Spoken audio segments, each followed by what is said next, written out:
I'm going to hand it off to Timeless, who's going to do some more grounding for us and promote some upcoming events that we'd love for you all to attend. And thank you again for being here. Good thanks, good thanks. Halito, I greet you in a language that has existed on this land for much longer than French, Spanish, English, or many others. It's the language of Choctaw. The name of this place for thousands of years is Bulbancha, a portmanteau, meaning place where many languages are spoken. Because of the Great Mother River and its many tributaries, this has long been an excellent place for gathering and exchanging. Now, because of US capitalism, we hear the word exchange and we think of stock exchange and purchases. But some people valued exchanging culture, spirit, a laugh. And that's what people did here on Bayou Chupik. Don't be fooled. They miscall it Bayou St. John. But people were here for a long time calling it Bayou Chupik, which is the name of a fish that swims in the bayou. So I greet you properly by one of the first languages that has existed here. We are nothing if not our values. One, we are critical thinkers. We are critical thinkers. 2, we are curious about this moment. We are curious about this moment. 3, we are coming together to take an active, responsible role in freeing our communities. We are coming together to take an active, responsible role in freeing our communities. 4, we are transforming to meet the moment. We are transforming to meet the moment. 5, we are bonded with Black women and all Black people in the fight for true freedom. We are bonded with Black women and all Black people in the fight for true freedom. Black people who choose to fight for the enemy or use our struggle for personal and financial benefit need not apply. Black people who fight for the enemy and use our struggle for personal and financial benefit need not apply. Black men build Bulbancha is a we, not an I. So we introduce ourselves with our values because that is what has called us together. That's what we first ground on and collectively agree upon. It is the gateway to engaging with us. If you want to know more about Black Men Build, please approach any one of the Black men you heard speak in this room this evening later in the program. Now I just want to say a few words about the comrade, the P-Town Prince, the Uptown Troubadour. Chuck Perkins has often stood on this stage and many others globally and told the tale of how he has journeyed through poetry. He speaks of having been a Marine. He speaks of having been a pharmaceutical salesperson. He's now a club owner. But he says when he lived in Chicago, one of the few towns actually named by Native people and still holds its name, that he was drawn into the poetry movement. Chicago is a fierce place for poetry. Many great, brilliant people have graced the stages. Chuck joined that number and has evolved to this moment. And that's special. He's a great poet. But what's really special about Chuck is what Thafer mentioned. He makes his resources available to people in the community. I have participated in numerous events that I cannot count in this space because Chuck said yes. When it was difficult on the schedule, he said we can work it out. Every week he holds court in this room. He's one of us.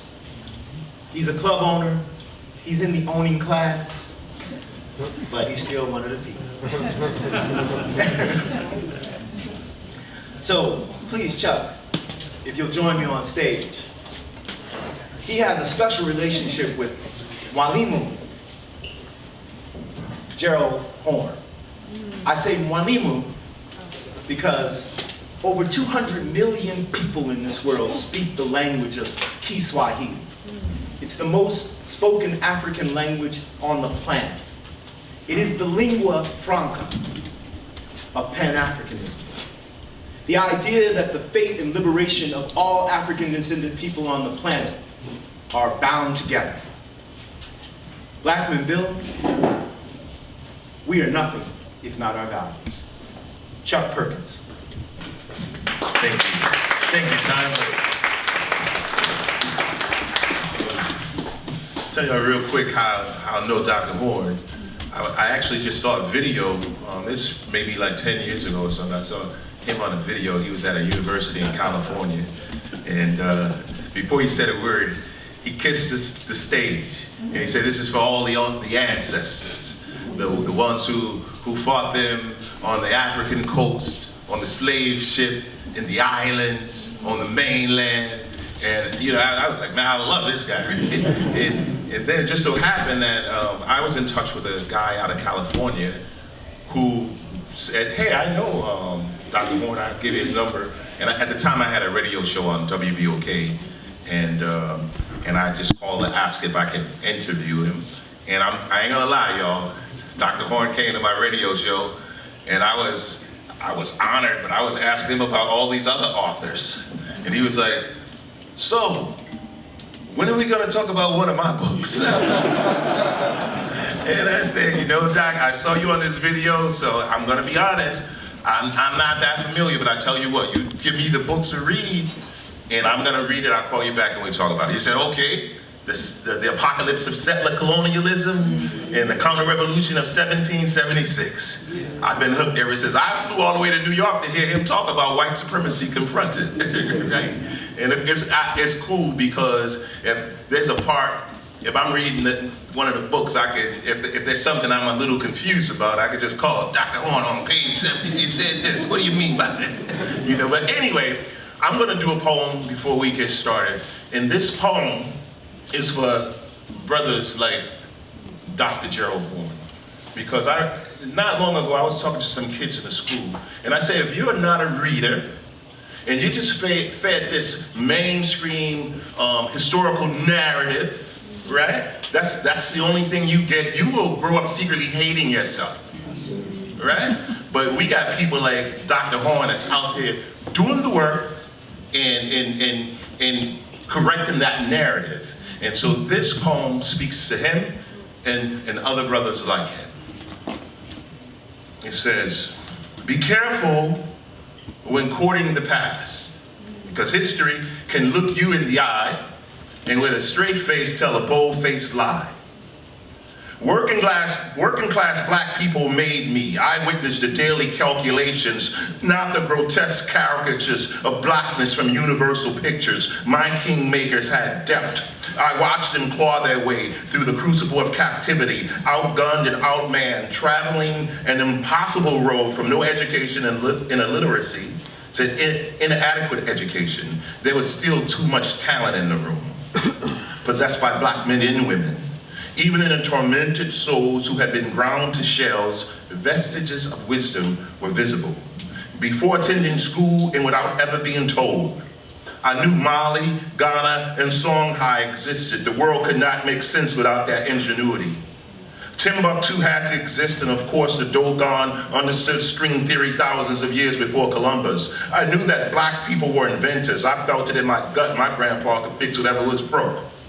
Fighting on the African coast, on the slave ships in the Caribbean, and on the mainland, black people bled for their own freedom. No one had to tell me this. Before the movie Glory, I knew Nubians saved America from itself. Ask Lincoln if I'm lying. I knew something of their fortitude by the way I was protected. My feisty, snuff-dipping great-grandmother, one generation removed from slavery, was nobody's chump. There were rebellions and rumors of rebellion. By day, the persecuted could feign acceptance, and by night, burn down the house. If you saw a happy darky, you were supposed to. But did you miss the blood in their eyes? In the whirlwind of an insult, a smile is always a chagrin. Uncle James had been sent to prison. He used the same hands that held the gun in the robbery to create African art.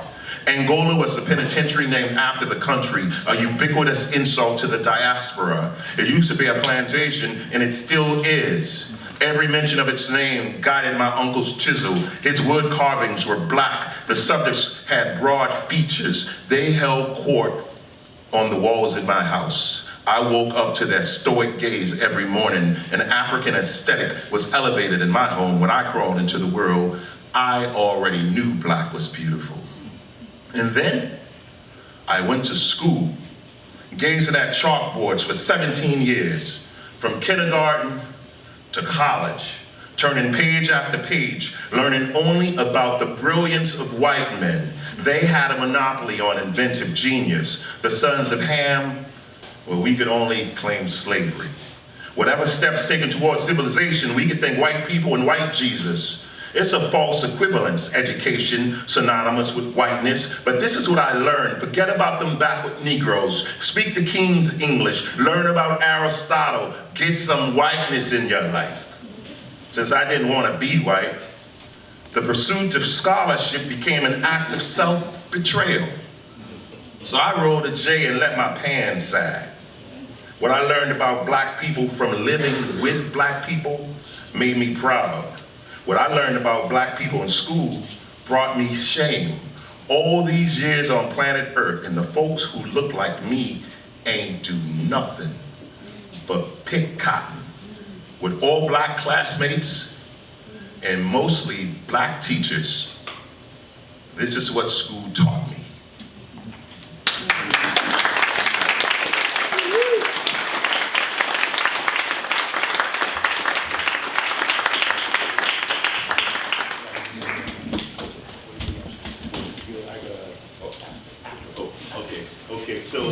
Ladies and gentlemen, I had to get some instructions right.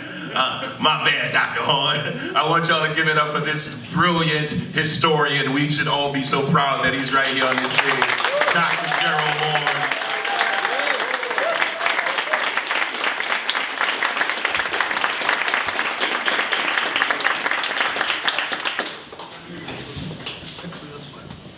Hello, hello. Everybody can hear me, right? Yes, sir. Well, first of all, thank you to the brothers and sisters from the Freedom Forum for arranging this gathering. And a shout out to old friends and new, Perkins, Madam Perkins, Brother Travis from Texas, John Woods from New Orleans, etc. Let me say it's always a pleasure to be here in this city. I've been doing research here for a number of years. My book, obviously my book on jazz had to involve research here in this city. My book on Southern Africa involved research here in this city. Closer to the mic, please. Oh, okay. Is that better? Yes. Okay. And many other books as well. And I'm here now doing research, and I must say that in terms of the program tonight, I'm going to talk about this book, The Capital of Slavery, Washington, D.C., 1800 to 1865, and then we'll have an exchange between myself and Brother Timeless. But I'm always happy to talk about stuff I haven't done, because like the projects I'm working on here right now in New Orleans, because oftentimes good ideas and good insights with regard to how we should go forward with regard to these future publications. So I welcome your comments and questions after the formal program concludes. I think that this book on Washington, D.C., which is the subject that we'll be mostly discussing in this formal presentation, is obviously timely in light of the fact that we're approaching the farce of You Lie in about 48 hours.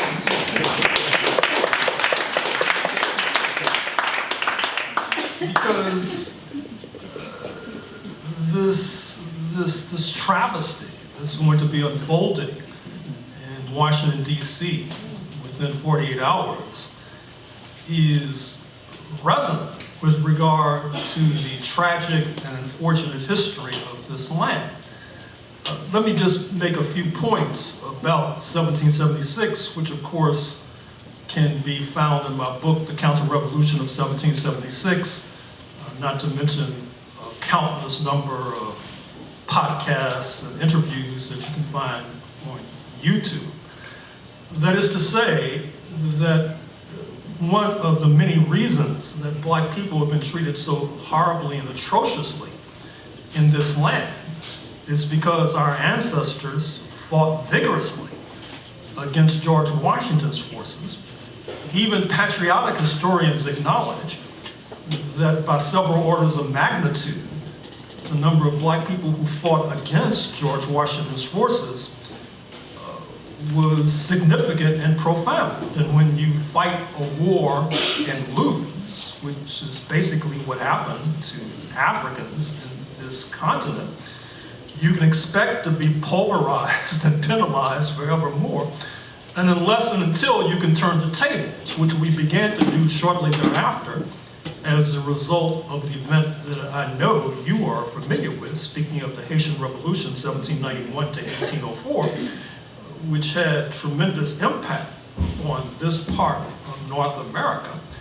And just like our ancestors fought a war and lost, and then their descendants have been penalized and pulverized, likewise, despite the fact that the revolutionary government in Haiti, January 1st, 1804, was a republic, and despite the fact that a supposed republic was established on these shores, the republic that was established on these shores fought vigorously to undermine and destabilize the Haitian Republic up to and including this week, where we found out that the U.S. Supreme Court is going to put a stamp of approval on the removal of temporary protective status from thousands of Haitians, many of whom are in this city, who will now have to find somewhere else to live. At the same time,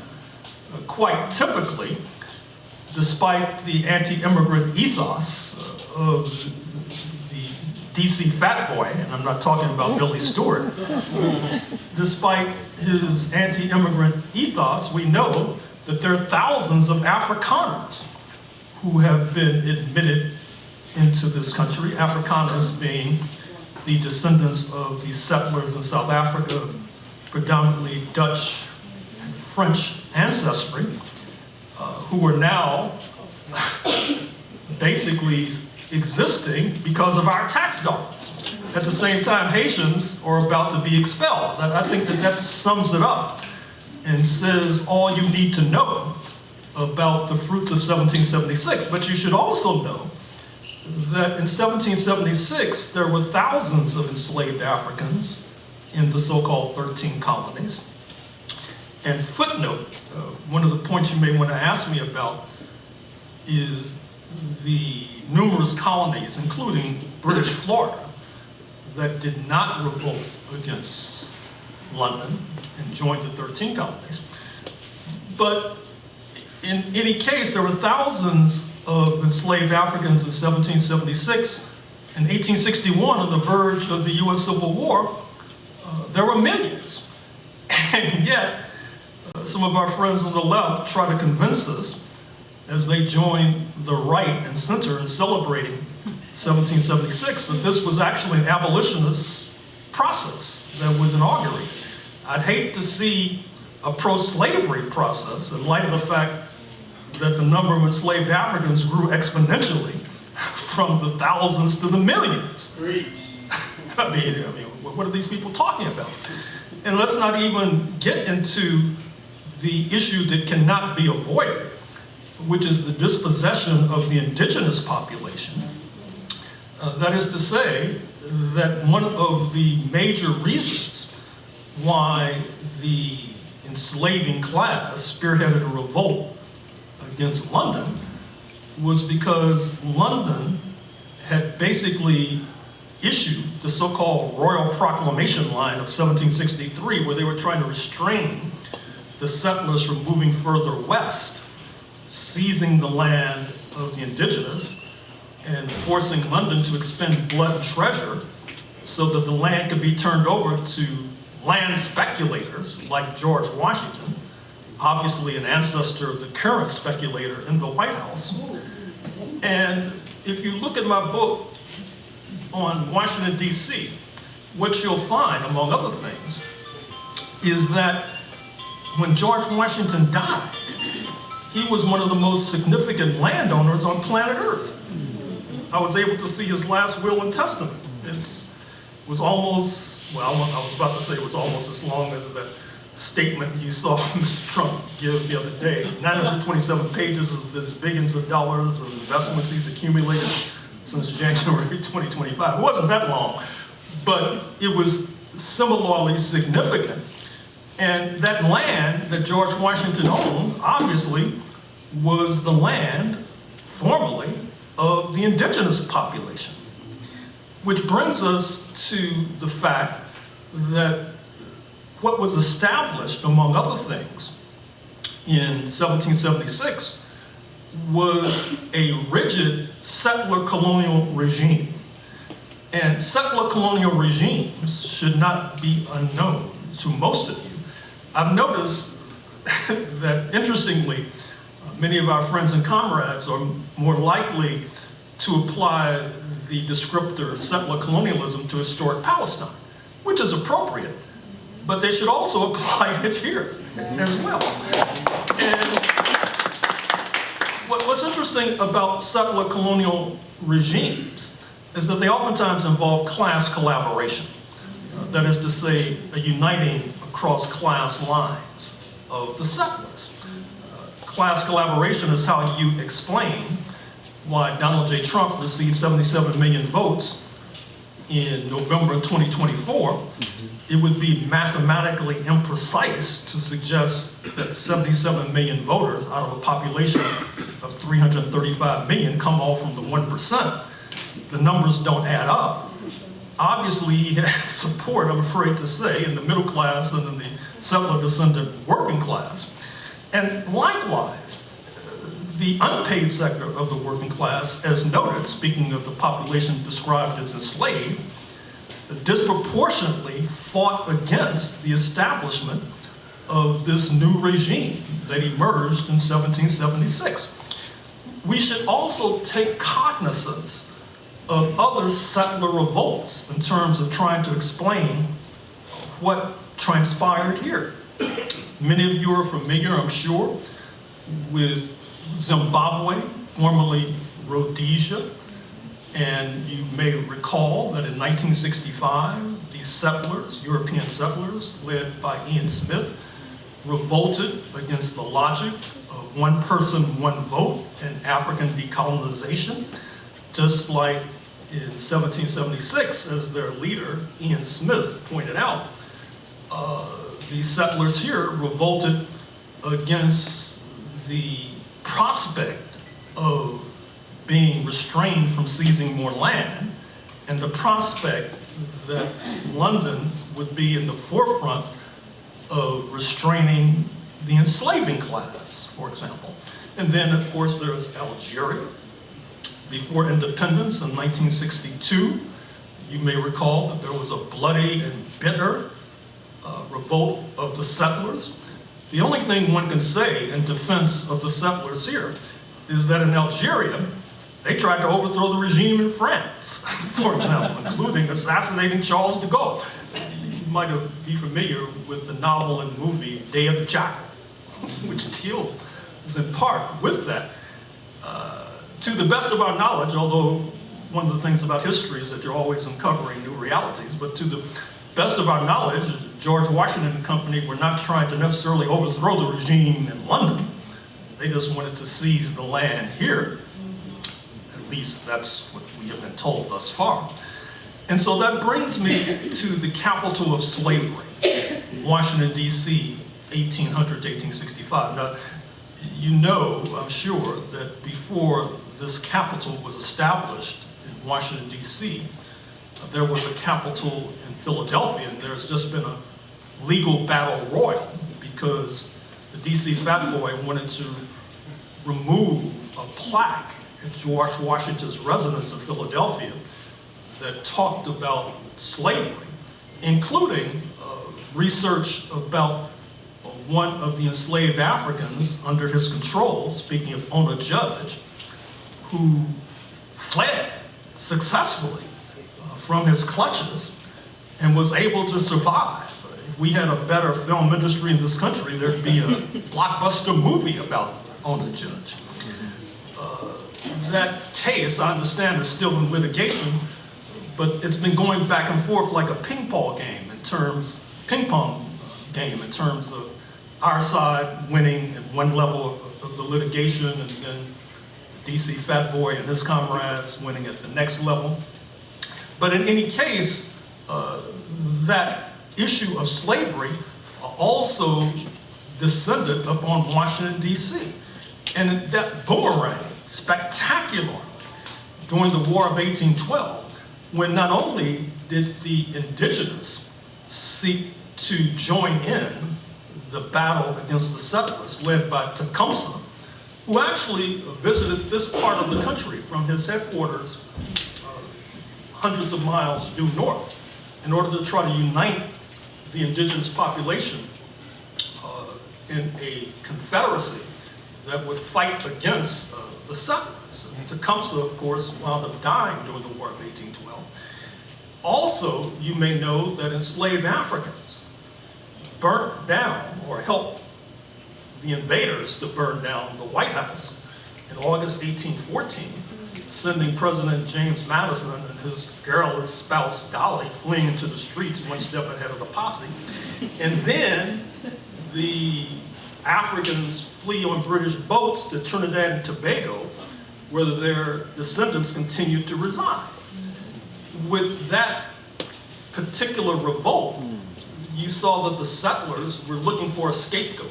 So they decided to scapegoat the free Negro population, which was disproportionately sited in Baltimore, just up the road from Washington, D.C. And so the idea was to deport all the free Negroes. That's the origins of Liberia, West Africa. The country started by the American Colonization Society in conjunction with the deportation of free Negroes circa 1823, and then with Nat Turner's revolt, August 1831, a slave revolt. You might have seen the Nate Parker film, Birth of a Nation, or The Birth of a Nation, not the 1950 movie, but the subsequent movie, which depicts that spectacular slave revolt. The idea was to then send a number of the enslaved population to Liberia. And in fact, Maryland was in the forefront, the neighbor of Washington, in terms of trying to get rid of black people, despite the fact that the way this country is set up, foreign policy is supposed to be administered from Washington, D.C. Maryland had its own foreign policy.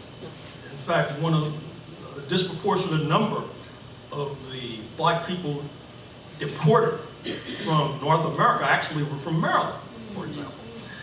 And just as a digression, this should be of moment. How so, you ask? Well, you might have noticed what was portrayed as a victory, the 5-4 U.S. Supreme Court decision in the birthright citizenship case. The plain meaning of the 14th Amendment of the U.S. Constitution, one of the post-Civil War, post-1865 amendments to the Constitution, calls for birthright citizenship. It was a way to overthrow the Dred Scott case of 1857, wherein the U.S. Supreme Court said that black people could not be citizens of the United States of America. Of course, we were supposed to be property.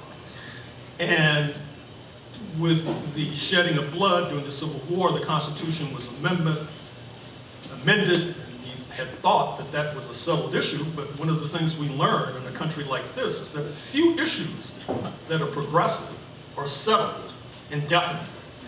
And so there was a 5-4 decision that upheld birthright citizenship, although it should have been 9-0, Yes. for example. And I think that the inference we should draw is this, that the struggle for birthright citizenship is not over, that the anti-immigrant ethos that I alluded to a few moments ago is still with us, particularly in the 77 million strong Trump base. They seem to care more about the anti-immigrant ethos than Elon Musk being a trillionaire or Donald J. Trump earning about $2 billion, mostly in crypto, since January 2025. So we should expect more attacks on the immigrants. We should expect a further attempt to deport more immigrants, but it won't stop there. Next will be denaturalization proceedings against Zimbabwean Americans, Brazilian Americans, Afghan Americans, Palestinian Americans, etc. In other words, your papers will be flospecked, and any imperfection will lead to a denaturalization procedure whereby you will be sent to your so-called country of origin, be it Zimbabwe or Brazil or Afghanistan or historic Palestine, etc.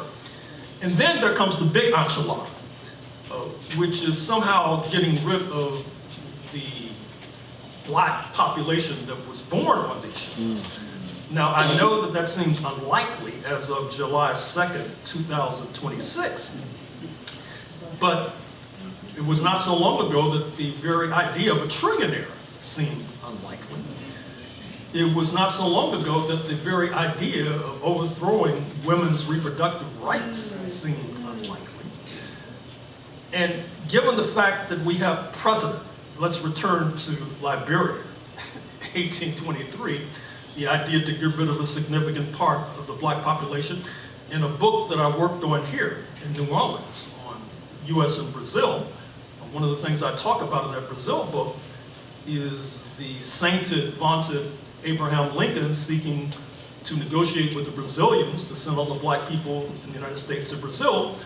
Brazil says, thank you very much, we have enough black people, we don't need yours. And then, after the Civil War, the idea was to send the black people to the Dominican Republic, which barely failed. And then, a few decades after the US Civil War, your neighbor, Senator John Tyler Morgan of Alabama, was trying to send the black people to the Congo. That failed. And then during the so-called Spanish-American War, at the end of the 19th century, the idea was to send all the black people to the Philippines. That failed too. And so we're still here, at least for the time being. And I think we would be delinquent if we assume that what obtains today will obtain tomorrow, given the strength of the right wing in this country, given the strength of class collaboration in this country, given the strength of white supremacy in this country, we would be foolish to assume that what is obtaining today will always be the case, particularly if we are not organized and if we are not vigilant. Back to the book, I should also say that I deal quite a bit with resistance, and I think that that has been our saving grace in terms of trying to ensure our continued survival. One of the powerful legacies from our ancestors is a culture of resistance. And that culture of resistance obviously needs to be passed on to subsequent and succeeding generations. Obviously, that culture of resistance needs to be better organized because we've had some deficits in that score. And I'll conclude by saying that other than resistance, what has helped to allow us to survive is our internationalism, not only with regard to our solidarity with the Haitian Revolution, which ignited a general crisis of the entire slave system that can only be resolved with its collapse, not only with our solidarity with our friends in Mexico, who you may recall when a president of African descent, speaking of Vicente Guerrero, abolished slavery in Mexico approximately 200 years ago.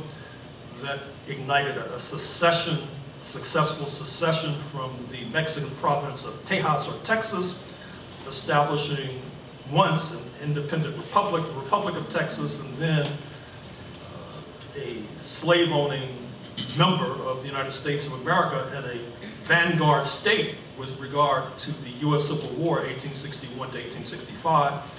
And there was our internationalism with regard to the rise of the socialist movement in the 20th century and their assistance to national liberation movements in Africa and the Caribbean. Finally, that leads to the U.S. ruling class, which is seeking to compete with the socialist camp, deciding that the better part of wisdom is to have agonizing and reluctant steps away from the more egregious aspects of Jim Crow, U.S. apartheid, hence Brown versus Board of Education, 1954, which overturns your own Plessy versus Ferguson of the 1890s. We can talk about that too, since that's one of your local contributions to history. And the problem with 1954 is that it not only involved this agonizing retreat from the more egregious aspects of Jim Crow, but many of our liberal friends decided to stab in the back those to their left, led by the late, great Paul Robeson, the tallest tree in our forest, actor, singer, athlete, linguist, etc., and the leader of the socialist movement. That weakened our internationalism, which is one of the reasons we have so many problems today with the gutting of the Voting Rights Act of 1965, which was the crown jewel of the anti-Jim Crow movement. That just taking place in the last few weeks by that very same US Supreme Court. And so reviving and resuscitating internationalism has to be one of our top priorities going forward. And being here in New Orleans, a city that has been characterized by resistance and struggle, I am confident that we'll be able to meet that task and lead not only the progressive movement forward, but ultimately lead the planet forward as we inter, hopefully for all time, these neo-fascist forces who are trying to suffocate all of us. But in any case, thank you for your attention.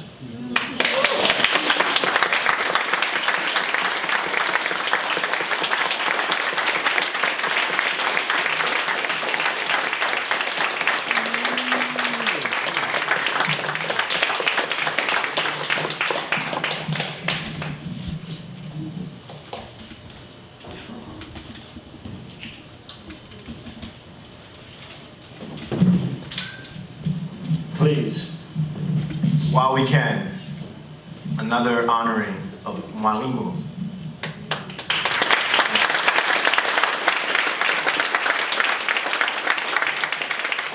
You keep hearing me say this word Mwalimu because it means great teacher, political leader.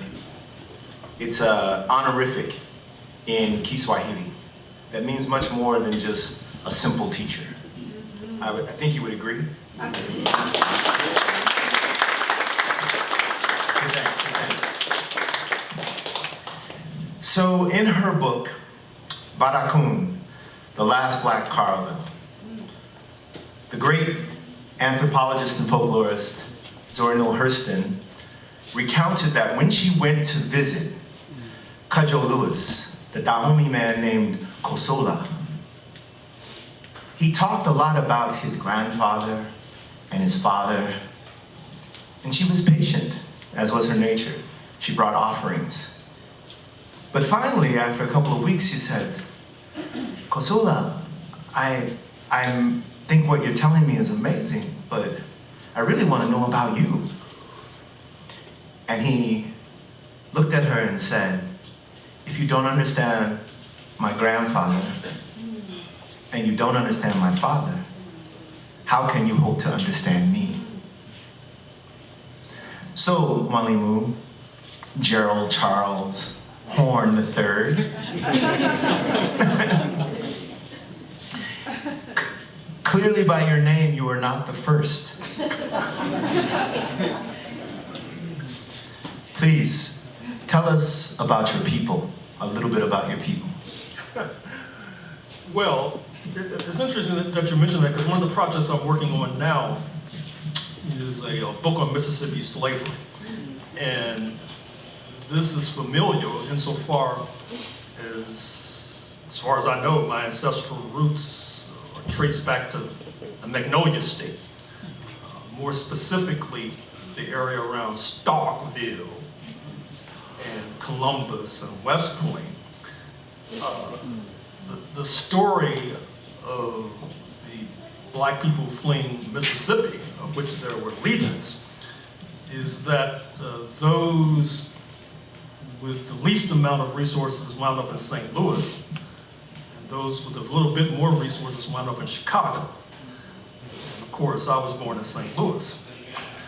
And my father was a truck driver, a member of the Teamsters Union, which used to bill itself as the largest union in the capitalist world, a union that has been riddled by corruption and gangsterism, up to and including this very day, by the way.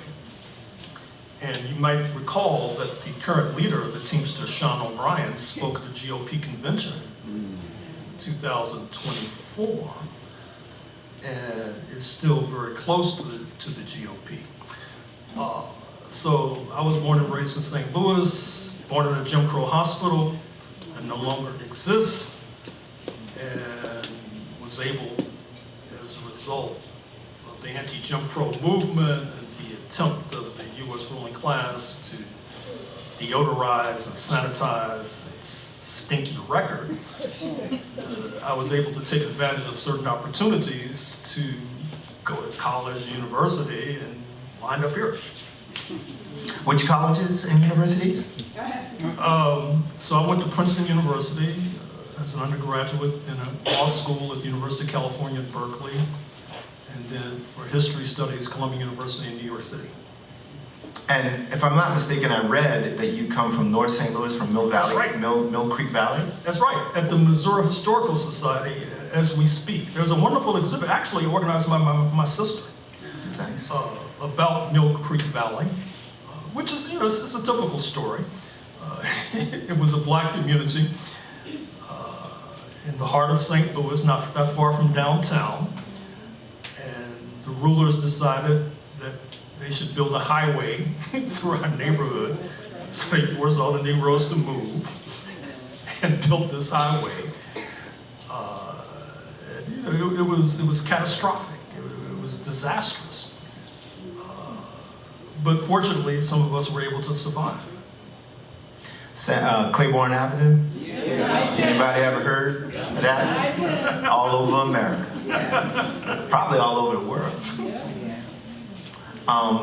So how does a young student, black student, from this kind of community make their way to the Ivy League? Well, as I said, it's concessions by the U.S. ruling class.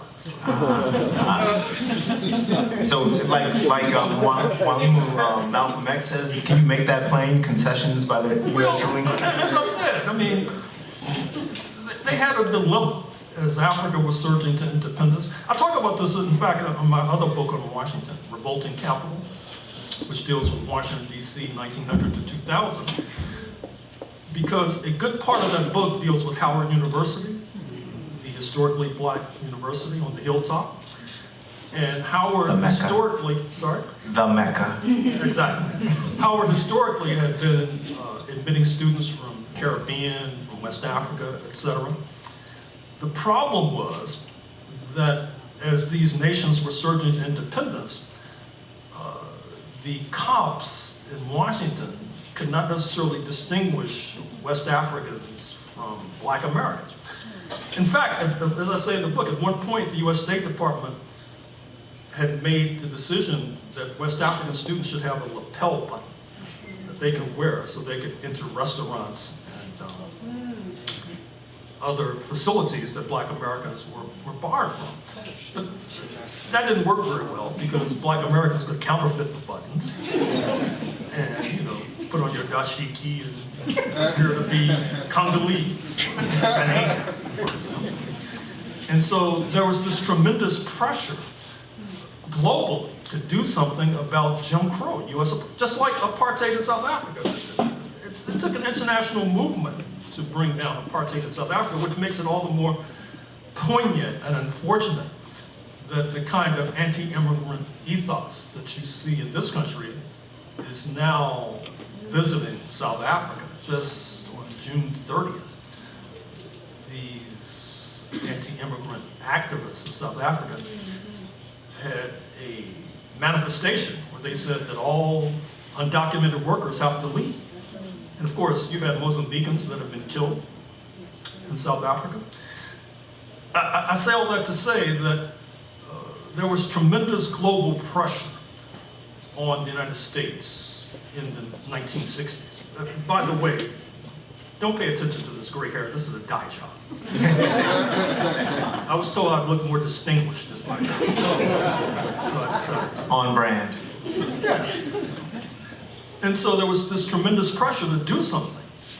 And so they started to, actually the plan, it didn't work out that badly from their point of view because they felt that they could create this sort of black middle class, for example, who would then have a stake in the system, as used to be said, and that would convince restive youth that they too could advance and have a stake in the system, and there would be no need to descend into radicalism, to join militant organizations, because you could become a black architect or stockbroker or whatever.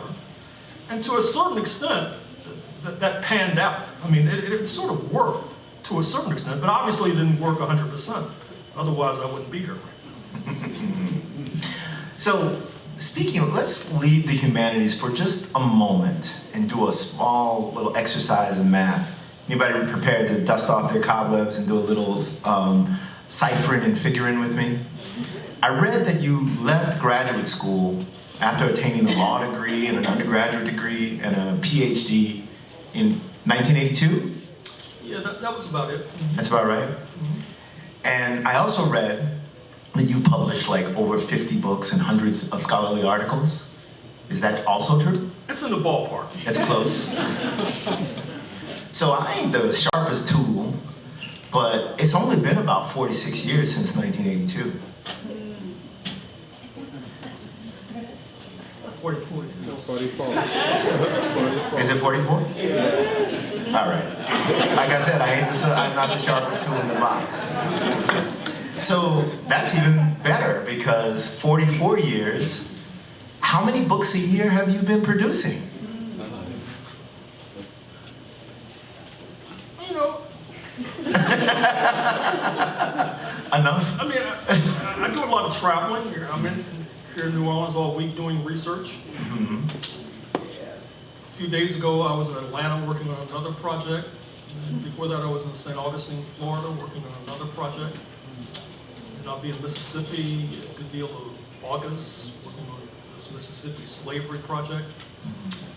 So a lot of it, I mean, just to get down to the brass tacks, involves traveling to archives. If you're writing a book about the 16th century, it's difficult to find people to interview, for example. So you have to go to archives, basically. So what drives a person, motivates a person to produce at such a rate? Well, I mean, like many people, you know, I'm concerned about what's going on in the world. I want to be a responsible person. Also, to a certain degree, our movement is still suffering from anti-radicalism, for example. The attack on the Black Panther Party, the attack on socialist forces. And so it's just like today, or at least recently, Senator Lisa Murkowski of Alaska, she conceded that even people at her level, they're scared, they're afraid, which I totally and wholly understand. And I've oftentimes felt that that should cause a person like myself to work even harder, for example.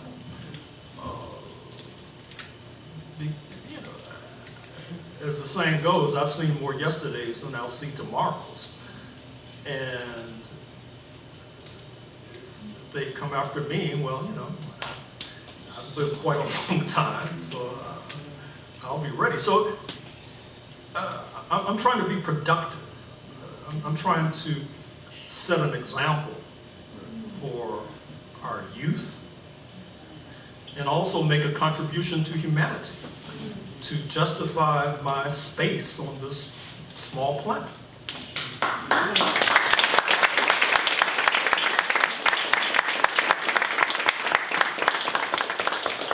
You mentioned the COINTELPRO and Black Panther Party.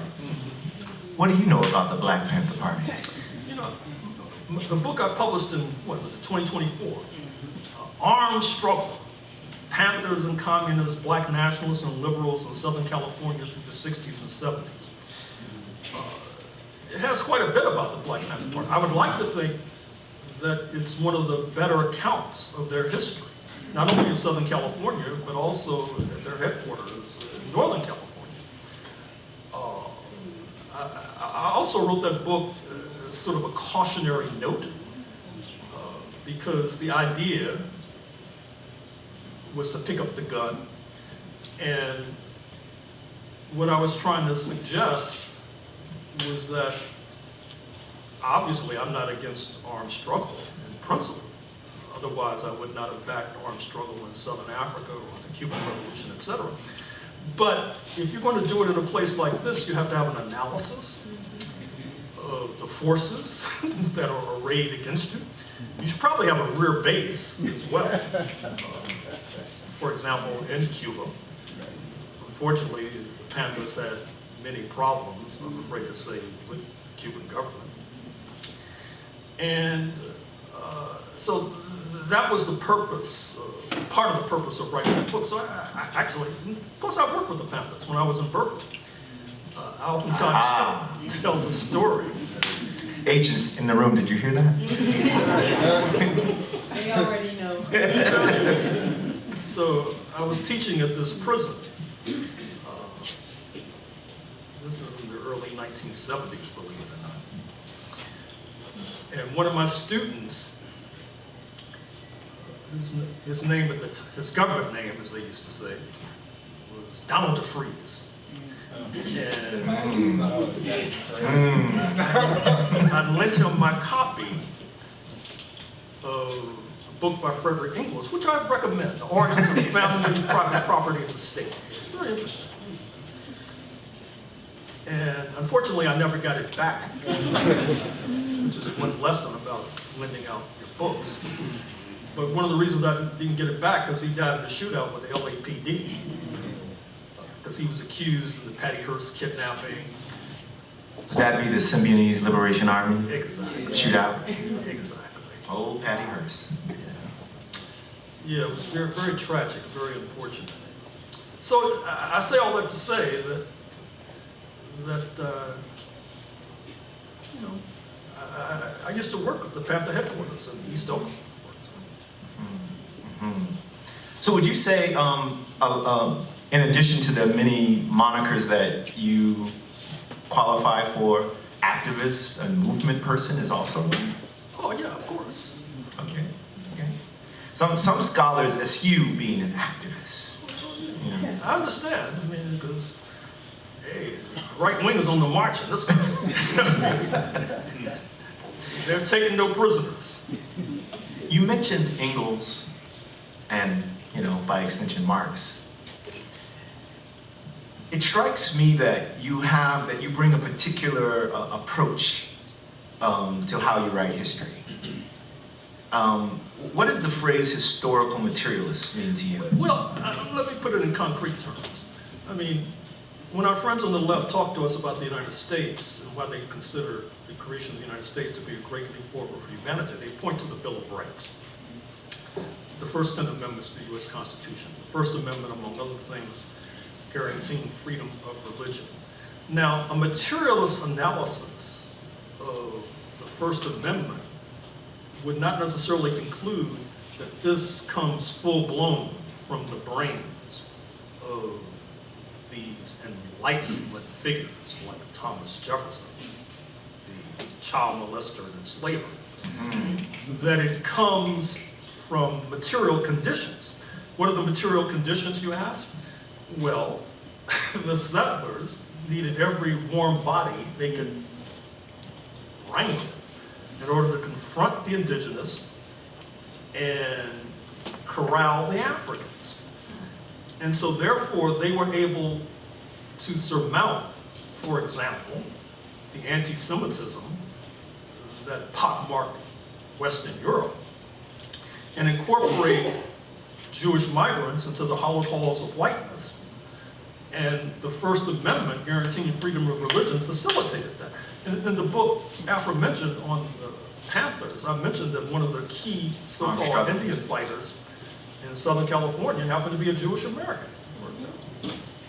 So that's a materialist analysis of law, not coming necessarily full-blown from the brains and the imaginations of individuals, but coming from concrete conditions on the ground.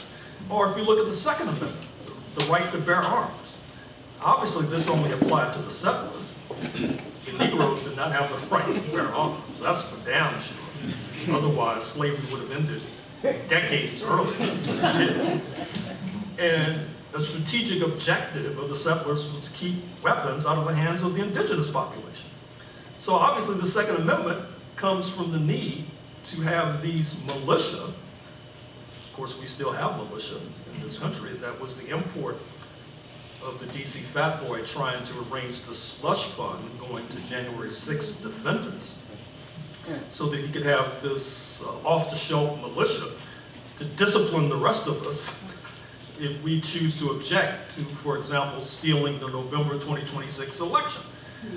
And I'm sure that folks in Louisiana, in the first place, have knowledge of militia because Ku Klux Klan, the White Cappers, the White Knights, the Colfax Massacre took place not far distance from here.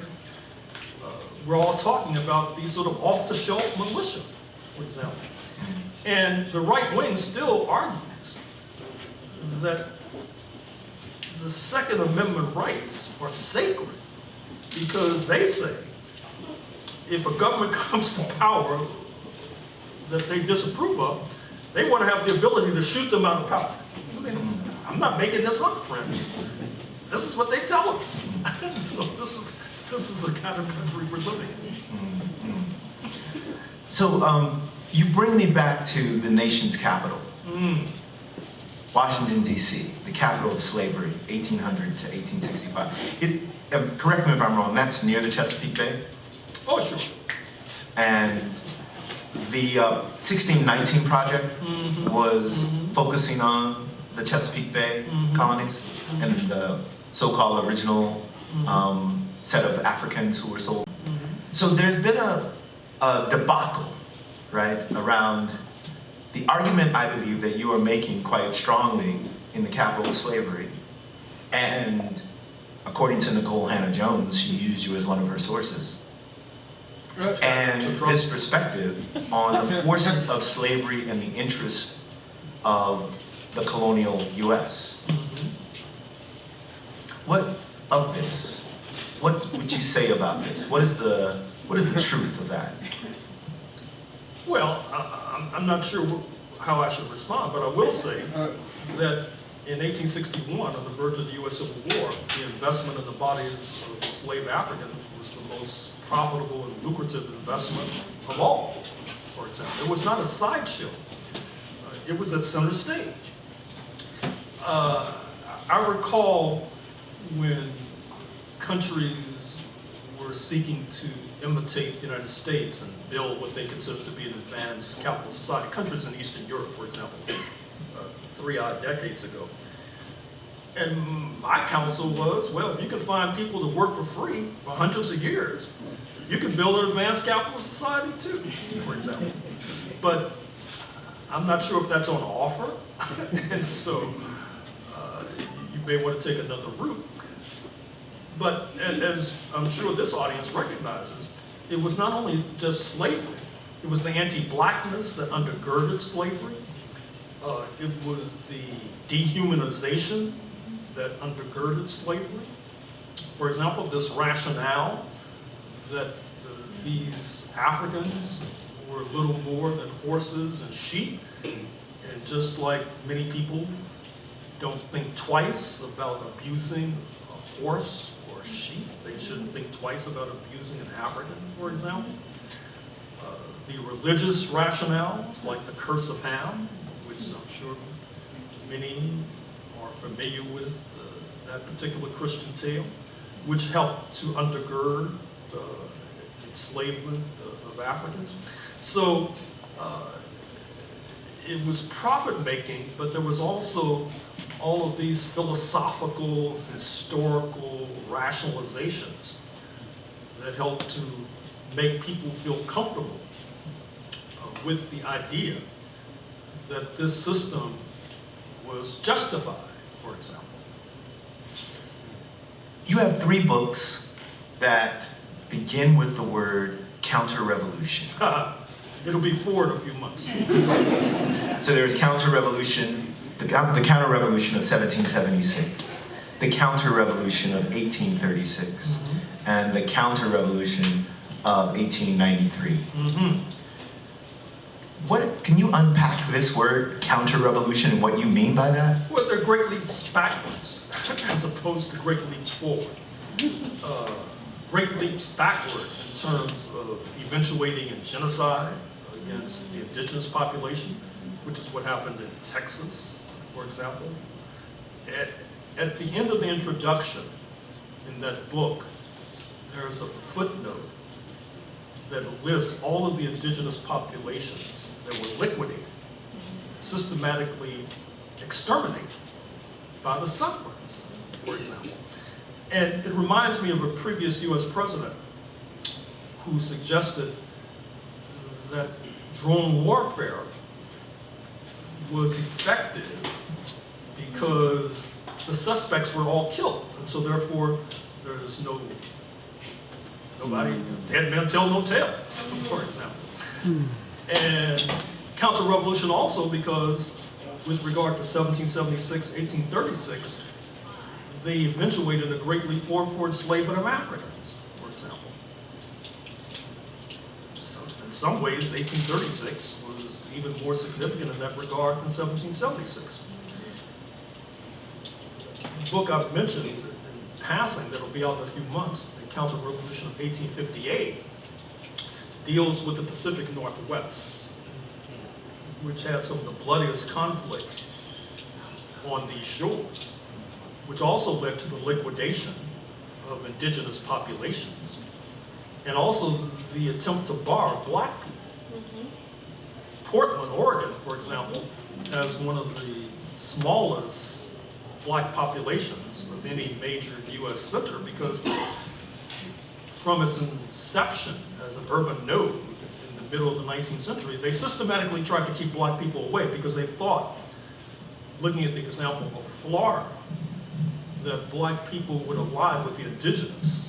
And so therefore, if they kept black people away, they were keeping away backwards, which was probably accurate. And so look for that in about 4 or 5 months. Actually, it's already written, but look for it in about 4 or 5 So months. does that, so let me see, does that make 3 books in the last year? Probably, yeah. Probably. It was October 25, right? Right. Then the counter-revolution of 1893, that was in what, January? Right. In a few months, which won't be October, right? Or maybe it'll be just about October. No, that book will probably be out in December or January. But Okay. I have another book coming out in a few weeks. Slavery and the Slave Trade in the Roots of U.S. Imperialism, with a long subtitle involving North Africa, Egypt, Sudan, Ethiopia, West Asia, Ottoman Turkey, Russia, and Western Europe. You can look online, find pre-orders right now. I'm tempted to ask again about your praxis for my own personal selfish reasons, but we have territory to cover and we want to get to the audience. Yes. So, just a couple more things before we come to the audience, so please ready yourselves. We're going to ask you to say your name and come to a microphone. So, you have written several biographies. Yes. You mentioned the great internationalist, Paul Robeson. That's right. You also did a biography on W.B. Du Bois That's right. and his wife. And several more. The so-called father of American fascism. That's right. Lawrence Dennis. Claudia Jones. Well, no, I haven't written a biography of her, but I've written about her. You've written about her. It's not a biography. Okay. Why or how do you come to the conclusion to write these biographies or write about these individuals? Well, I think that biographies resonate with individuals. I mean, I think people like to read stories about other people and follow their course through their lives. So it's just marketing? Sorry? It's just marketing? Well, no. I think it's political in the sense that hopefully it can inspire people. I mean, if you read about the life of Paul Robeson, almost you have to be inspired. At least that's the way it seems to me. Inspired with his practice, his dedication, etc. So it has everything to do with that. So I feel a great spirit watching over me. And if you will give me license, I'm going to ask a question that both of you can respond to bring into the full circle, Brother Chuck. So Chuck, the great Paul Robeson said, the artist has to choose whether to fight for slavery or fight for freedom. I have made my choice. So what is the role of the artist in history and movement? So I don't know. I guess that depends on who it is you're talking about. But one of the things I wanted to ask Dr. Horne, two things I had for him. Number one, I tell people this all the time. I quote this, and I'm happy I get a chance to have him respond to. But his book, The Counter-Revolution of 1776, one of the points that he makes in this book, and people are astounded when they hear this, that the American Revolution had just as much to do with slavery as did the Civil War. And most people are like, oh, no. So, Dr. Horne, can you speak to that? Well, sure. I mean, first of all, you might recall that a trigger for 1776 was the fact that in Virginia, which was the centerpiece of slavery, it was the California of the 18th century, insofar it was the richest settlement of the Europeans, that the last colonial governor, the last British governor, Lord Dunmore, in order to try to repress the restiveness of the enslaving class, organized the Ethiopian regiments, which were black people who were encouraged to abandon their so-called masters and have weapons in hand to repress the enslaving class. And the consensus, even today, that was one of the triggers that led to 1776. And then, of course, in the U.S. Civil War, we recognized, although since Louisiana and New Orleans was occupied early on by the Lincoln forces, but still, a turning point in the U.S. Civil War comes with the Emancipation Proclamation of January 1st, 1863, because the Lincoln government was not doing very well up until then. And this was a war-fighting measure to encourage black men in particular to abandon the plantations and put on the blue uniform with weapons in hand. 200,000 did, and that was the turning point. And so in some ways, there's a parallel between Lincoln and Lord Dunmore, for example. And I could go on in this vein, but I'm sure the audience is very eager to get involved in this conversation.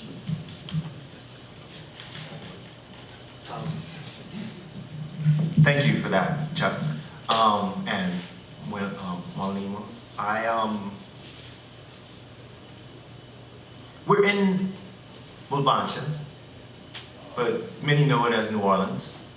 And you have referenced the War of 1812. Mm-hmm. Yes. Which has local import. Mm-hmm. The Battle of New Orleans was a part of the War of 1812.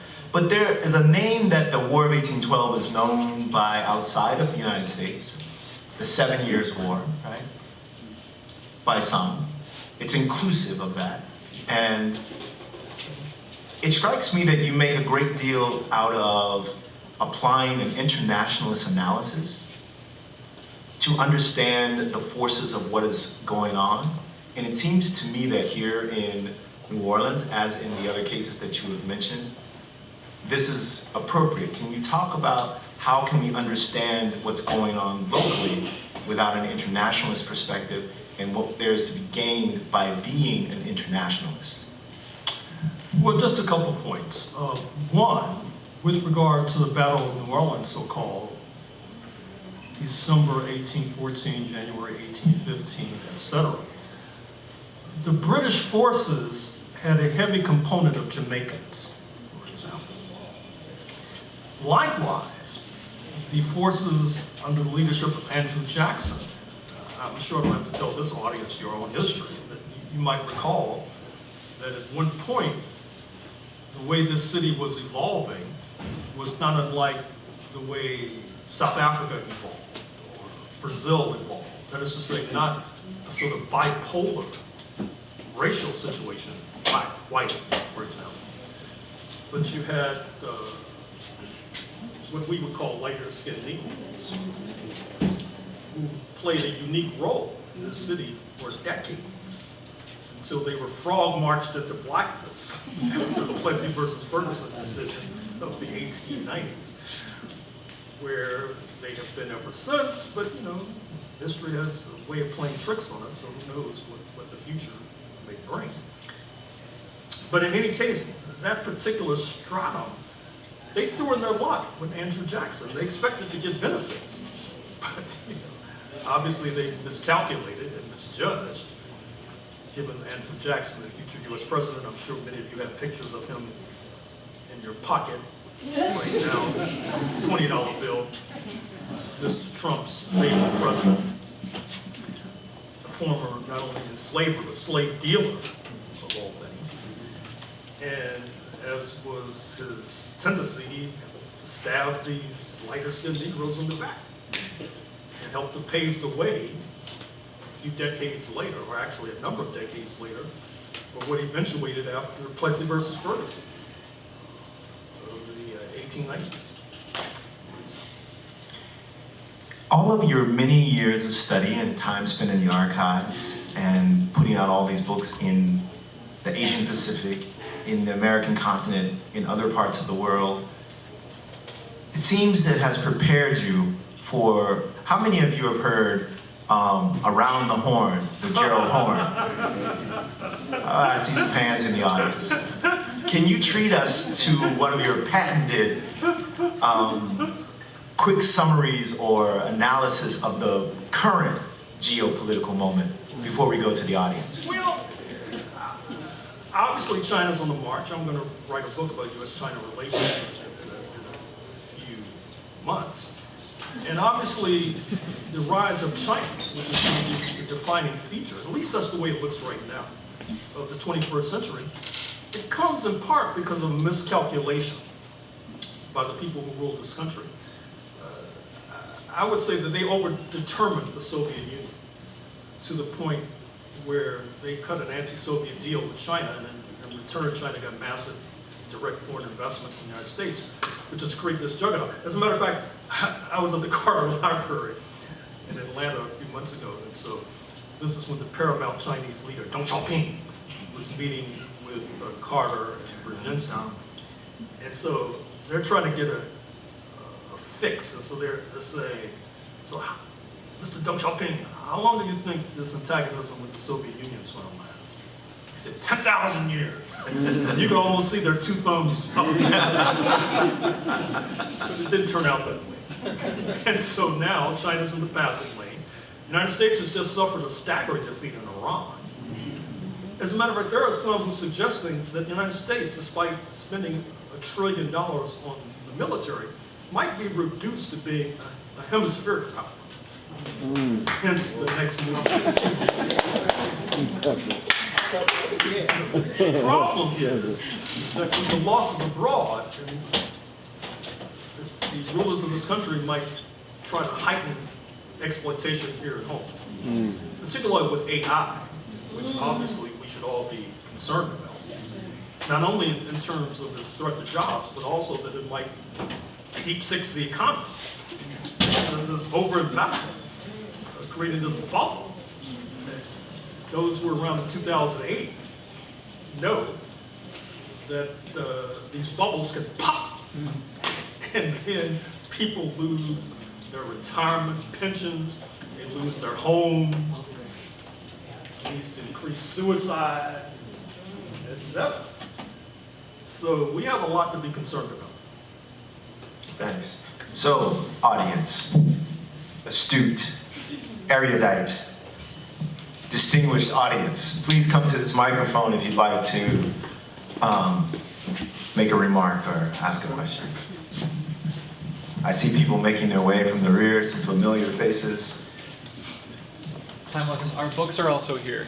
Oh, yes. So you can buy a copy of Capital of Slavery, right? In the back, they're 20 to 25 sliding scale, so pay 30. And the budget for NOLA Freedom Forum is dwindling. And of course, we want to support the scholarship of Walima Perry. Please say your name, and if you want to affiliate with an organization, please do so as well. Thank you. My name is Khalil. Thank you for being Dr. Horne. Thank you for being here. This is like, yeah, I've read a few of your books, and getting to hear you speak, and it's just as potent as reading. I feel that doesn't happen for all intellectuals. But you've called yourself a guerrilla intellectual in the tradition of Walter Rodney, and I think one of the reasons that I appreciate you so much is because, like, I don't have any degrees, right? You have a list of degrees, but because you are a guerrilla intellectual in the way that you write, you make the information accessible. And I think one of the things I wanted to ask you about, because I haven't heard you talk about it anywhere else, is like world systems theory, world systems thinking as a way to approach understanding the world. And I think I made my way to like the Journal of World Systems Research and like Samir Amin, people like that, through your writing, because you write to us, and then I find these other writers that are writing to us too, but kind of like a farther way. And I'm on a mission to translate a lot of that thinking. Like Samir Amin talks about, he's not a Marxologist, he's not just like reifying Marx's way of seeing the world, but he's trying to like use it to build a new way of seeing for right now, or he talked about that while he was still alive. And while you're here in New Orleans, I want to connect with you in any way to assist with research or do anything, because I'm trying to understand how do we translate this necessary like world systems thinking scale, thinking that is looking at the global and the local. How do we just make that more accessible, more of like a parlance? We could, like, people know when you say Marx or Engels, they're like, oh yeah, I know who that is, but maybe like Emmanuel Wallerstein or Samir Amin or some of these cats, or yourself, people don't even always know. So I'm just curious, how do you feel about world systems thinking as like a way of approaching things? And yeah, how do we better translate those things for this moment? I have multiple questions, but I'm gonna leave it. So I should respond to that? Yes. Okay. Well, right on with world systems thinking. And to translate it, we're experiencing that right now.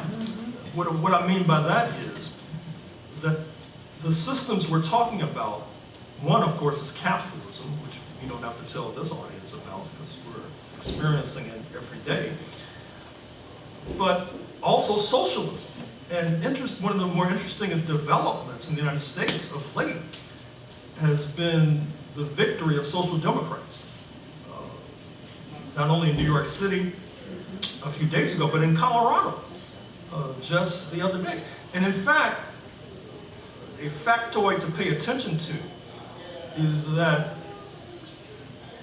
probably in November, Colorado will have 2 members of the Congressional Black Caucus. One is an Eritrean American, the other will be an Ethiopian American. And that is something to think about, not only in terms of the impact it'll have on US policy towards the Horn of Africa, but also it says something about the diversity of the Black community in the United States. And I think that also, at least in New York, which I'm more familiar with, the social democrats, the way they were able to distinguish themselves and to attain these victories, to bring it right down to the neighborhood, was through canvassing. That is to say, the mainstream Democrats, they literally phone it in. Actually, they mail it in. Mailers, ads on television, digital ads. Whereas the Social Democrats were going door to door, talking about people's needs, child care, rent freeze, higher wages, better working conditions, etc. And I think that with regard to those who believe in world systems, for those who believe in a better world, that we have to be able to translate that into concrete needs of individuals, which obviously involves child care, it involves Medicare for all, for example, not this pay or die system that you have in the medical system in the United States today. It means obviously abolishing ICE, Immigration and Customs Enforcement. We're terrorizing migrant populations. So I'll just stop there because I see other people lined up. Well said.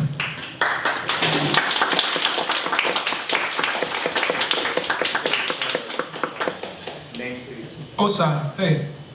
Hello, Mr. Horne, how are you, sir? In similar light of Khalil, I'm really interested in how you would, at this moment, given the context that we're living in, how would you approach internationalism, like in a practical sense, materially? How would you? Well, if I understand the question, I would say that for those of us who are involved in student unions and student activism, that at one time there was, for example, student activists at Dillard or Xavier or Tulane who were affiliated with the National Student Association, which in turn had affiliations with international student associations. But like many worthwhile efforts, that has tended to go by the boards, has tended to have been extinguished, and likewise with regard to unions. And you have many of these unions, they call themselves international unions, but basically what that means is they have an affiliate in Canada, which in light of Mr. Trump's attacks on Canada, those are also going by the boards. And so for those in the religious communities, many of these religious organizations likewise, I mean, the Catholics obviously, or international, I mean, their headquarters in the Vatican, for example. The Protestants also have international organizations. If you look at the Church of Jesus Christ of Latter-day Saints, which we call the Mormons, they missionize all over the world, for example. Now, this is not meant to be an endorsement of any of the latter organizations, but what I'm trying to say is that internationalism is already part of organizations. The question is, how do you convert, if necessary, that internationalism into a progressive force, or even, dare I say, a radical force? Thanks. Please. Hello, Dr. Gerald Horne. I'm Brandon. I'm also one of the co-founders of the Communist Party here in Louisiana. My question would be, how do we go about in creating revolution for the future in this country? Like, it seems insurmountable. So what are some of the steps that we could take?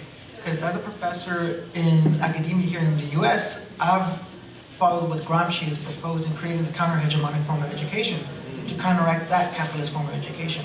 And I've had students, black and brown students, who have come up to me at the end of the quarter, at the end of class, telling me they have appreciated the way I've gone about teaching history, highlighting black and indigenous resistance. So that's one form that I've found in the educational sphere and created that counter-hegemonic education. So what other steps could we go about in creating the conditions for a revolution in the US? Or is that even possible? Well, of course it's possible. I mean, the first thing that comes to my mind, although it's not necessarily the first priority, is that I know enough about New Orleans to know that for a number of years, you had a very significant radical movement here in this city. Some of you are familiar with Gwen Bigelow Hall, for example, who used to teach here and did this amazing book, Africans in Colonial Louisiana, and then created a database whereby Africans can trace their ancestral roots. Her father was one of the leaders of the left-wing movement. Some of you are probably familiar with Jack O'Dell, who was a counselor to Dr. King, for example, who had roots right here in New Orleans as well. I'd like to read an account. Now, in my book on the Civil Rights Congress, I talked in part about the left-wing movement here in New Orleans, and that might be a good place to start to look at the footnotes for that particular book. But I'd like to read an account of how you were able to do that in the midst of Jim Crow. Because we know that after that left-wing movement was smashed, at the same time, there was an attempt to erode the more horrible aspects of Jim Crow. And you've probably seen that amazing painting of the little 6-year-old girl who's being escorted by federal officers in the desegregation effort. So I'd like to read an account of that. That's my charge to many of the budding scholars in this room. But having said that, I think that what I just said a moment or two ago about organization, unions, student associations, tenant associations, religious activists, for example, we really need more organizing. We need more organizations in this city, in this state in particular, because I'm sure I don't have to tell you that you folks in Louisiana are facing a very dangerous moment right now, and have for some time. I'll never forget, because I cite it all the time, that a few decades ago, David Duke, a Nazi and a Klansman, won a majority of the Euro-American vote running for governor of Louisiana. If that is not enough to light a fire under you, I don't know what it is.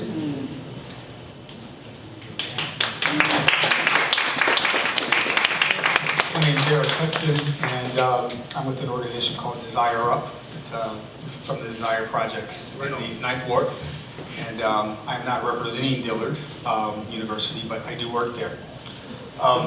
Your books, Professor, have haunted me from different cities, starting with the Counter-Revolution of 1776.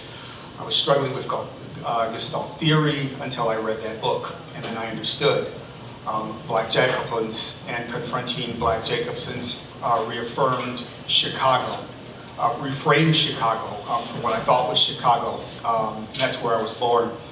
I moved to DC in New York, and Black Jacobins also showed me what those students were about.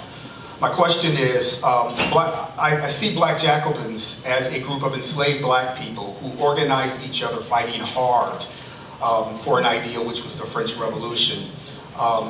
And they joined with an unstable coalition that ultimately imprisoned Toussaint Louverture and imprisoned Jean Dessalines. I want to know if that's an accurate picture of the Black Jacobins. And if that is an accurate picture, I want to ask you about today's Black Jacobins. And could they be considered the permanent underclass of Black people?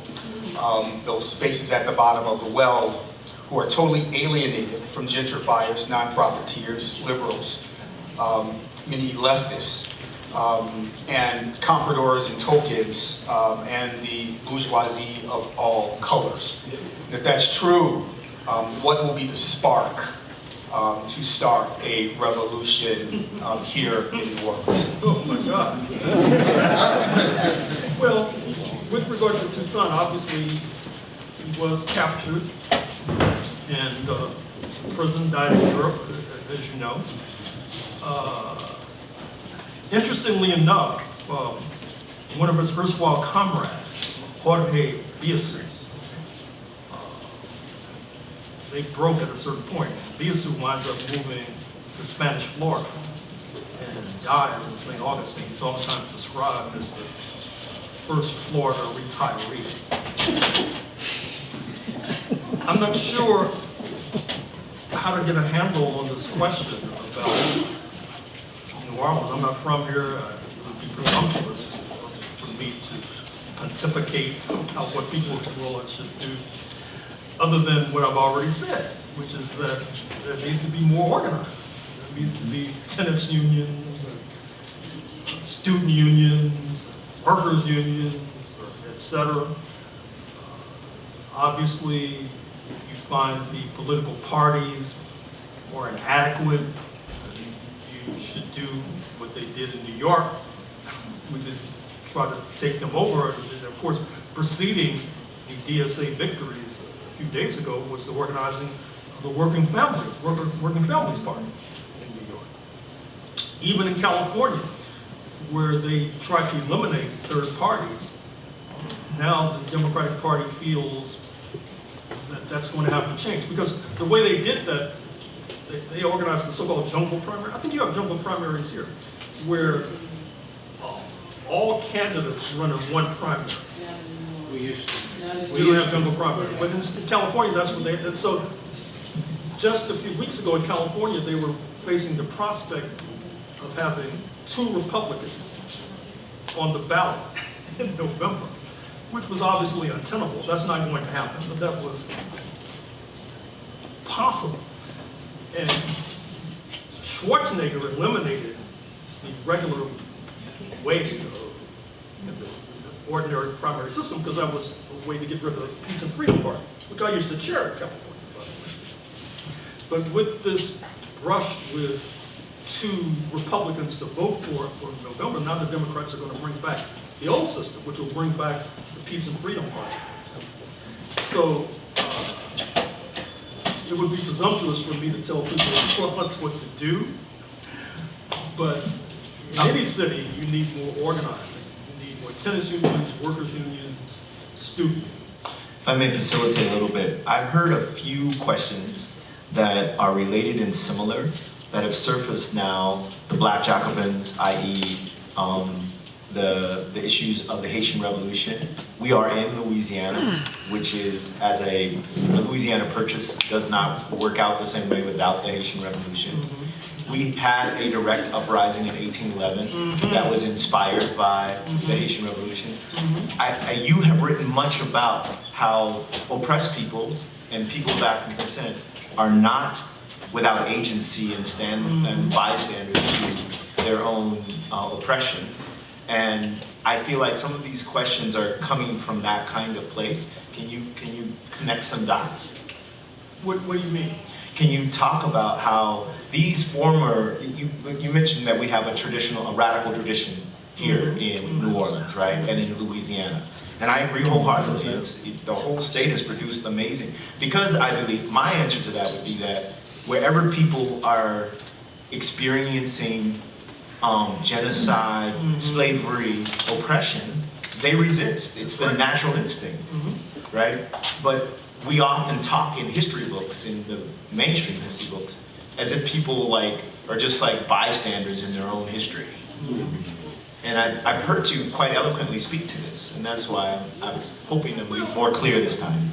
I'll just say that I recommend the book Orange to New Orleans, for example. What was the name of that book? Orange to New Orleans? Right. The man sitting in the front row is one of the people who produced that book. Yeah, I recommend that. Brother Baba Leon Waters, y'all. I mean, it's something that I think folks in this town need to know more about, because it's a very uplifting and inspiring story that carries lessons for today. And just in the interest of time, I'll just co-sign what you just said with regard to where there's oppression, there's resistance. And as a matter of fact, as I said in my Texas book, one of the reasons why the repression was so daunting in Texas was because the resistance was so fierce. There seems to be a relationship between the two. The problem, of course, is when the oppressive forces are better organized than the forces of resistance. And when that's the case, you're usually on the brink of genocide. So we're running on time. We're going to try to wrap here in the next 10 minutes, so these will be the last questions. The people in line here will get to ask their question. Thank you, Brother Douglas. And many thanks to you, Dr. Horne. Truly, this has been, and still is, just incredible. So, my name is Vili. I'm a grateful associate of Black Men Build Bwancha. I'm one of the co-founders of Living Earth Sanctuary. It has multiple locations. It's devoted to the remembering and re-education of many forms of ancestral healing, folk medicine, etc. So my question for you centers around indigeneity. And I'm aware that the indigenous people of Turtle Island that the mainstream acknowledges as the indigenous people are largely Asian in origin. And this is generally accepted as fact, and genetically accepted as fact. I am curious to know your perspective on Black indigenous people on Turtle Island, on the American continent.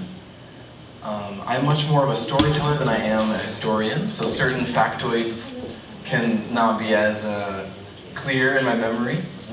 But I have heard it said that there were more indigenous people exported from this continent to the Caribbean islands than there were Africans back to the Caribbean islands. But to this day, if you go to the Caribbean, all you see is Black people. I'm also aware that in some of the earliest documents written by Spanish colonizing missionaries, they refer to indigenous people as negro, and that has lived on in these continents. So I'm just curious from your perspective, yes, on the presence of Black indigenous people on these continents, what do you see from a historic perspective from what you've studied? Well, first of all, you're probably familiar with the work of Adam and Van Sertima. They came before Columbus, which talks about the ocean currents, which work like escalators that help to bring people across the Atlantic. You've probably seen the Olmec statues from Mexico. A glimpse seems to give the impression that the Olmec were actually of African ancestry. You're probably familiar with the fact that the way these concepts were defined were in a racist manner. That is to say, to the extent that there was a merger between Black people and indigenous people, which happened in particular in Florida, the progeny of these unions were defined as Black, because then that would mean they had no claim to the land. If you look at the Shinnecock, you just have this major Gulf tournament on their land in Long Island. Even to this very day, the Shinnecock are not seen as indigenous because they look like you, for example. With regard to this, there's been a lot of work on the Indian slave trade, so-called, and you are correct that the indigenous people were shipped to the Caribbean. They were also shipped to Ottoman Turkey, which had some of the biggest slave markets of them all. And of course, New Orleans was competing with Ottoman Turkey in terms of being a major slave market. This was really the Walmart of enslaved people during New Orleans. So there's a lot to say about this subject that you raised, but I'll stop there. Thank you. Yeah, just to assist, it has been established that White Sands, New Mexico, and Monteverde in South America establishes working tools in civilization long before the Beringia Bridge emerged from ice. So some 25, 30,000 years ago, there were human beings, and the further evidence shows that people came by water, both from the Pacific and from the Atlantic. So I just wanted to add that too, if I can assist. Hi, Dr. Horne. I'm Anirudh Chinta. I'm from India. I'm a doctor back in India, but I came here to pivot to public health. I'm not affiliated with any organization, so I'm open to hire. And my question to you is, like when time has asked you about your education, you said, it's concessions by the elites, right? But do you still see value in getting into college for formal education, especially for humanities in this country, where you will be held hostage for your entire life to student debt? So yeah, that's basically my question, because right now, I feel at least the formal education or the degree, like getting a bachelor's degree or a master's degree, this feels archaic of pre-internet age. Do you still see value in that in this age, especially when AI is coming and it's going to take away the productivity, or it's going to replace productivity? And do you think that it's still desirable to getting into a college for formal education? Well, as a person who works in higher education and has for years, I would have to say yes. And I would say that's particularly the case for oppressed groups, because you need all the credentials you can muster, given the harassment and discrimination and persecution that you will encounter, not to say that these degrees will protect you from it. But I still believe that even with the scourge of AI, which is right over the horizon, that our species, human people, will be able to organize sufficiently to keep that scourge in a cage, so to speak. And even though there was an article in the Wall Street Journal just today talking about this couple that decades later are still paying off student loans, for example.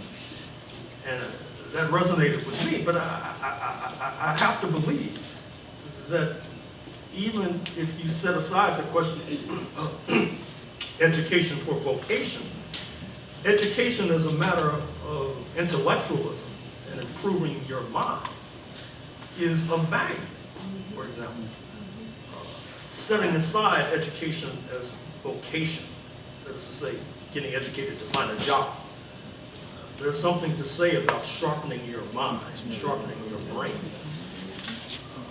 which I would hope many of our younger people would take seriously.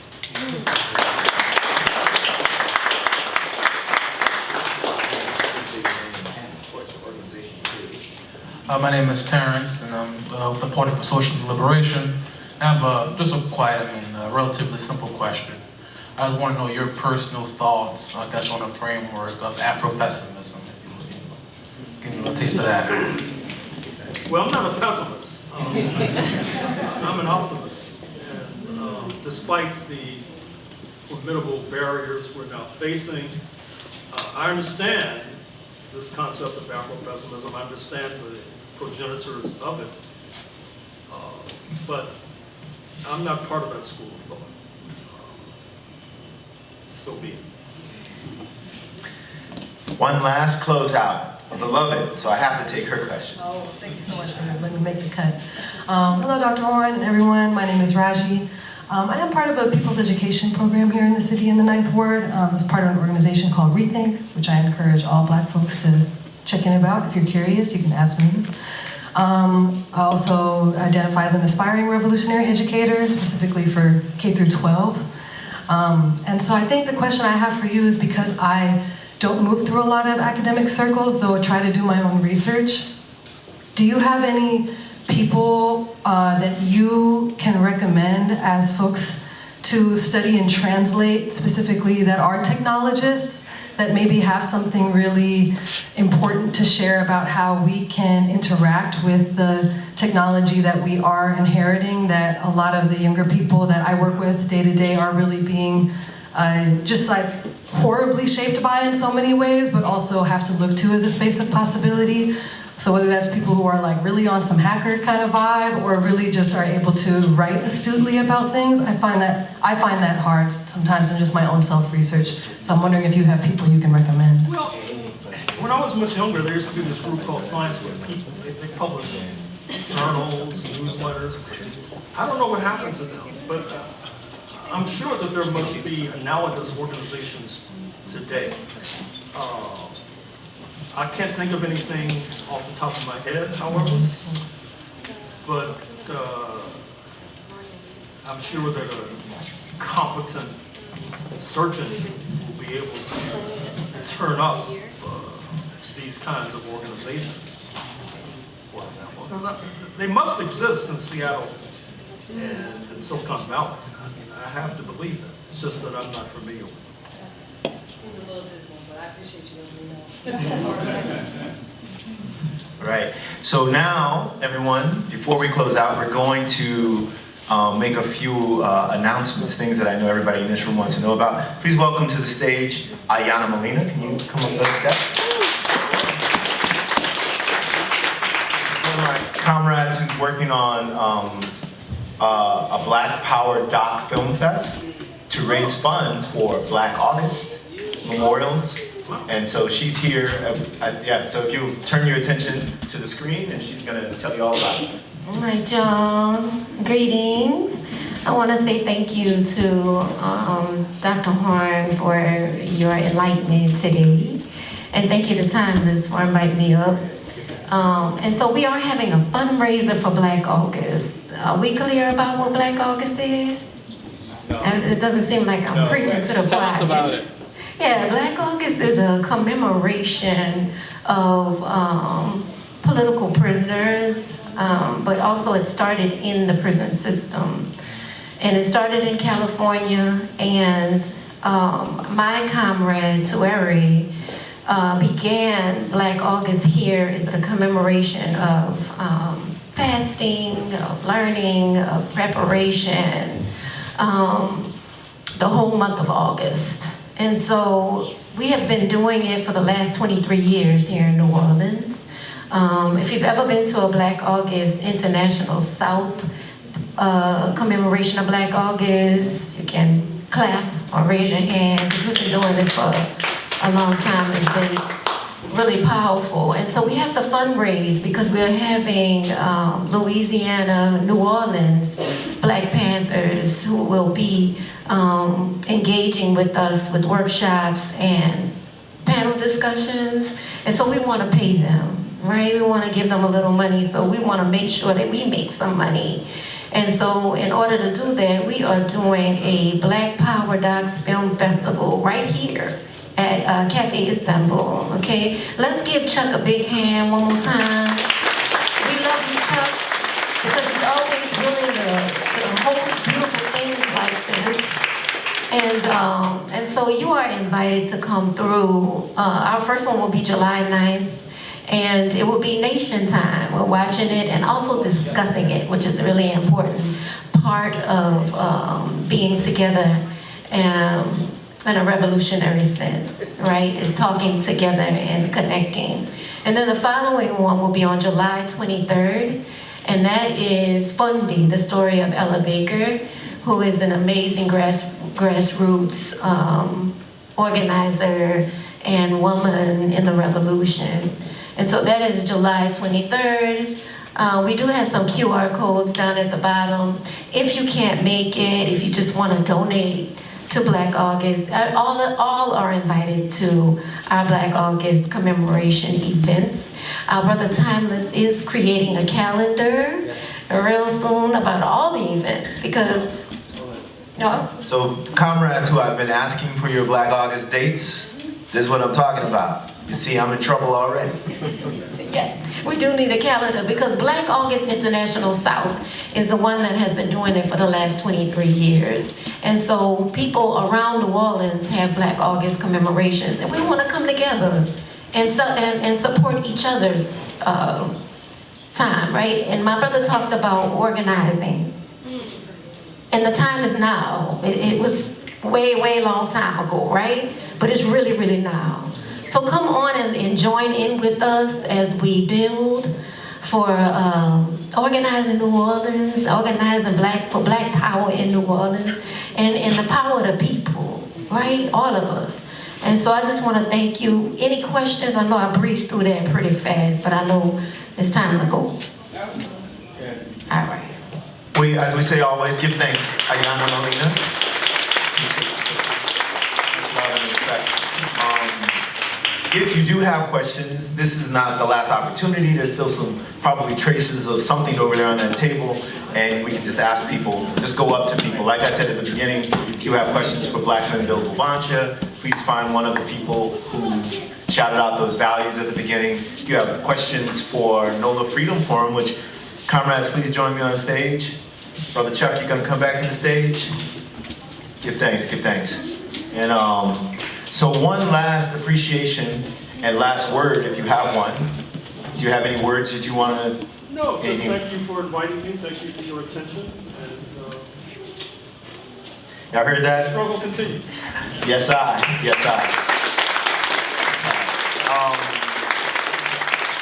So we're just going to have a little closing remarks here. This forum was again established by Fafr, Adan, Miriam, Islam, and Yasmin. Well, those are our former members. It's down to us. But I'm saying established. Oh, yes. I have been, so after October 7th, 2023, I was feeling a deep sense of we need like a communiversity to help us understand what the fuck is going on. Which is why I respect you so much. Is because you do the hard work that helps us to parse out and understand what's going on. That's what we need guerrilla intellectuals for. People, I mean, I was gonna ask you the question, and somebody talked about Gramsci and cultural hegemony. Maybe someone here did. And I had a question for you. Why is someone who does as much work as you do, modesty aside, and so excellently and so skillfully, not even more well known? And not on like the mainstream stations. You want to answer that? Go ahead. Well, it's obvious. Yeah, but you know, sometimes my mama told me things 100 times and I heard it on the 1,000th time and finally got it. Well, you know, there's a center-right, perhaps even a right-wing dictatorship that influences the modes of communication, and that's part of the problem. And you know, we're struggling to break through, and as I said, we broke through in Colorado, we broke through in New York. I would like to think that augurs significant victories right around the corner. Give thanks, which is why thank you so much, which is why the work that you all have done is so important. We need to break through, create our own education, our own communication, and we have to communicate with each other. We have to be in solidarity and coalition. When Mwalimu talked about they were just trying to like ship Black people to wherever, Brazil, any place, I couldn't help but hear, 1948, when the British Empire was like, well, we'll just send the Jewish people to Uganda, or we'll send them to, wherever, right? It's the same thing with Palestine. It's the same playbook, y'all. And that's why we have to get together, compare notes, and improve our strategies. Give thanks to Timeless. My name is Ida, and I'm part of NOLA Freedom Forum. I've been emailing with Dr. Horne since October, maybe even before. I was stuck on an Essence production site, but I'm here now, and I just want to thank you guys so much for coming. I see a lot of new faces. And I know it's because we have this great man here today. And I love what you said about communiversity, because that's what Freedom Forum was made for. Not a lot of people, especially as we get to adulthood, sit in a classroom all day. We don't have that privilege to keep learning and keep knowledge at the forefront, and to share notes, as Timeless said, and to meet new people. It's hard to do that when you're an adult. And so to have NOLA Freedom Forum be our platform, to have Chuck be the house for a lot of these conversations, it means so much. It means so much that Dr. Horne saw value in that, saw value in coming back to New Orleans and sharing his new book with us, and also just decades of experience doing things that we don't think we could ever figure out, but like, it's been done before. It's been figured out before. People have risen out of the struggles that so many of our communities continue to struggle with. So I just want to thank you guys for coming. Seriously, give yourself a pat on the back. This is not an easy thing to do, to come out on a Thursday night to learn. Not everyone likes to do that. There's no credits for this. You're not getting anything out of this except for what you're going to get out of this for yourself and for your community. So I really appreciate it. And we've got some things to plug. I don't know, Zane, you can click that next thing. If you want to learn more about NOLA Freedom Forum, we have a lot of professors that come on board. You will literally get the Dr. Hornes of the world. We've got professors from Columbia, Harvard, Tulane, all these things, and they come and they talk real stuff that they can't talk in their classrooms. They talk about that with us here, off the record. We also have community leaders that come and do Freedom Forums. We've done 36 of these at this point. And the topics have all been amazing, and they've all been connected. And this one is really important for us because Dr. Horne really connects a lot of different struggles in a lot of his work, and that's what NOLA Freedom Forum is here to do. So if you guys want to learn more about NOLA Freedom Forum, please join our WhatsApp group. We only send our flyers in there. We're not chatting. We're just sending you the flyers so that if you don't have social media, or we don't have to be buried, we'll be in your inbox some way or another with WhatsApp. If you want to donate to this project, we make no money off of this. The money we do have, we can one day give money to our speakers for honorariums. And we would love to, for now it feeds you, so we want to have this space be a community space. We love feeding people as Palestinians. We're going to feed people as New Orleanians. We're going to feed people, so we want to keep that going and be sustainable. So if you enjoy the project, feel free to donate to NOLA Freedom Forum, literally anything you can. But again, NOLA Freedom Forum will always be free, and that's the point of it. But yeah. And with that, I'll hand it to Chuck for any final words. Thank you guys for coming, and I want to acknowledge Brother Leon Waters too. To be totally honest with you, I was looking right at Brother Waters and didn't even know that was him until I was sitting down. So this is, Dr. Gerald Horne is definitely an esteemed historian, and so is this brother as well. But the only thing, he lived right here. We can see him and touch him all the time. We love you too, Brother Waters. Thank y'all for coming, and we hope to see you. Yeah, we hope to see you at another Freedom Forum or another event that Chuck does at Cafe Istanbul. I forgot to tell y'all, there are books in the back. The book that Dr. Horne was talking about today is in the back. Get your copy. It's $20 to $25 sliding scale. Pay what you can. And if Dr. Horne is still around, get it signed. Have a little conversation with him. So, yeah. He had to, nature call, but he'll be right back, and he's willing to sign. And those films are going to be here at Cafe Istanbul. Several of those events are going to be here. One is next week on the 9th, then the 23rd is here at Cafe Istanbul. See how amazing Chuck is? And of course, Baba Leon Waters, another in the fraternity and brotherhood and family. It's really all siblings, not just males, who are guerrilla intellectuals.